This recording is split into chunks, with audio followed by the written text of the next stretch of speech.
Chapter 2. They were field militia. He recognized the green tunics and white crossbelts. Without thinking, he flung up his arms to defend himself. One of the soldiers, at this movement, swung the butt of his musket and drove it into Theo's ribs.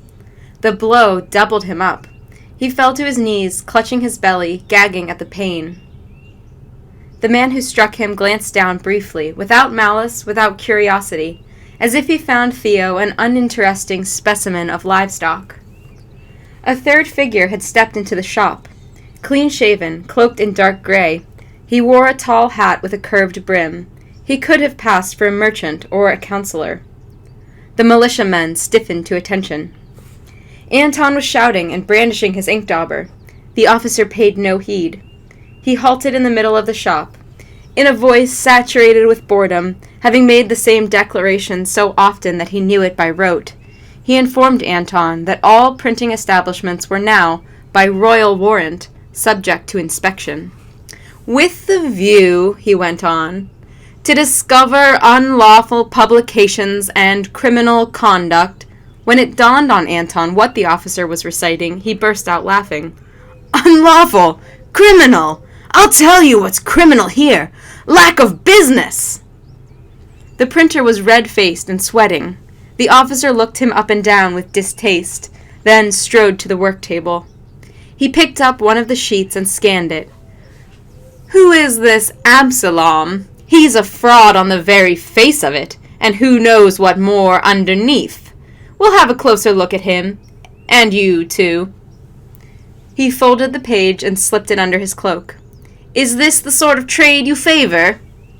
If I only did what suited me, I'd starve to death, retorted Anton. I'm a printer, not a judge.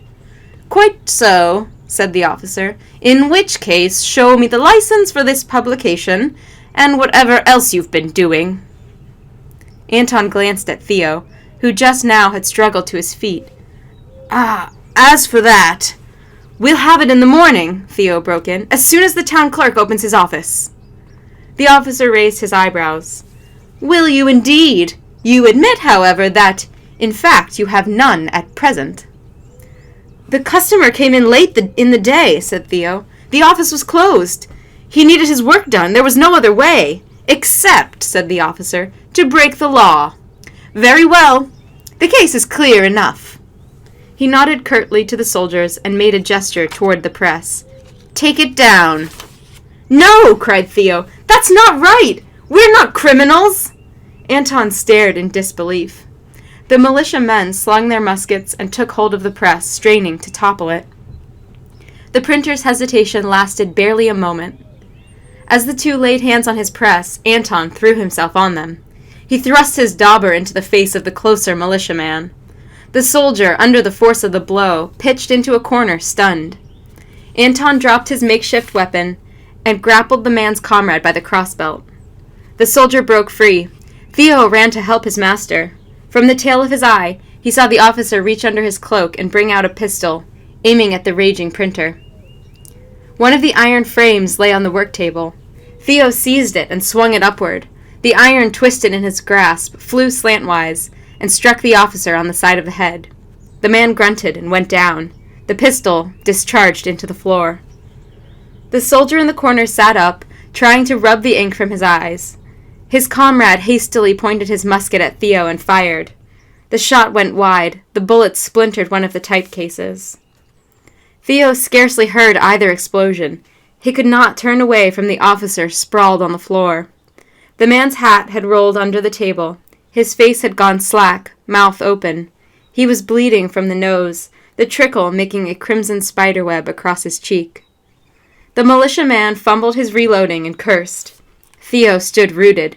Anton was bawling at him. The words reached his ears from a distance. He understood none of them. Next thing he knew, Anton was shoving him out the door. He found himself running over the cobbles, legs pumping mechanically. The printer pushed him along whenever he faltered. They plunged into the shadows of an alley. Theo was asking over and over if the man was dead. Anton did not answer, laboring for breath. They ran on, turning from one street into the next. Anton halted and put out a hand to steady himself against the side of a building. Out of wind, he gasped. You Get clear of this! He made a movement with his head. That way! I'll take the other street. We have a better chance if we separate. Theo's mind was still in the print shop. It took him a few moments to grasp what his master was telling him. The clatter of boots grew louder behind them. Get out! Anton took Theo by the collar, spun him around, and sent him stumbling across the alley in the opposite direction. By the time Theo turned back, the printer had vanished. Theo lurched after him, then stopped, uncertain which street Anton had taken. There was a flash, the crack of a shot. He ran blindly ahead. He had lived all his life in Dorning, but the town had suddenly changed. He recognized nothing. Houses loomed that he had never seen before. He tried to sight the clock tower. He followed one street that appeared familiar. It ended in a blind alley which should not have been there. He doubled back in panic. The marketplace opened in front of him. How he had reached it he had no idea, but he knew at least where he was. The Crown Inn was on his left, at the near side of the square. He ran toward it, thinking vaguely that he might hide in the stables. The inn-yard gates were bolted at this hour. He glanced behind him and saw no one. He leaped up, gained a handhold, and swung himself over. The windows of the inn were dark. Theo raced across the yard into one of the sheds. A lantern hung on the wall, but there was no sign of Bodo, the stableman. He could not guess whether the fellow was snoring away somewhere, or likely to appear at any moment. Theo had no plan except to rejoin Anton as soon as he collected his wits and his heart stopped pounding. A high-wheeled coach stood at the back of the shed. He saw no better hiding place, went to it, and turned the door handle. It was unlocked.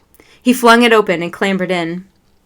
Before he could pull the door shut, a figure popped up like a jack-in-the-box. A cannonball hurtled into his middle and jolted him against the seat.